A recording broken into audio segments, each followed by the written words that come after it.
యేసు ప్రభు రక్తములో కడగబడి యేసే దేవుడని తెలుసుకొని పాప క్షమాపణ నిమిత్తము ప్రక్షాళన అనగా ఆయన రక్తములో మన యొక్క జన్మ కర్మ పాపములను తొలగించుకొని యేసు డాడీ నాన్న అని పిలిచే ఆ యొక్క ఆధిక్యతను అధికారమును పొందుకున్న వారిమై ముందుకు పోతున్నాం.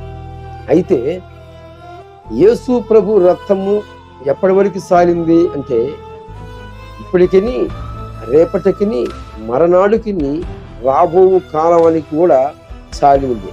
అలాగ చాలిందని చెప్పి మరలా మరలా మరలా మరలా పరిశుద్ధాత్మ దేవుణ్ణి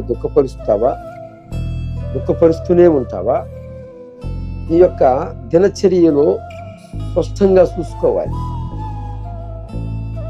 నేను చూసుకోవాలి. మనమందరినీ ఏకరీతిగా ఎప్పటికప్పుడు చూసుకుంటూనే ఉండాలి. మనము ఇక్కడికి వచ్చింది పరీక్షకి.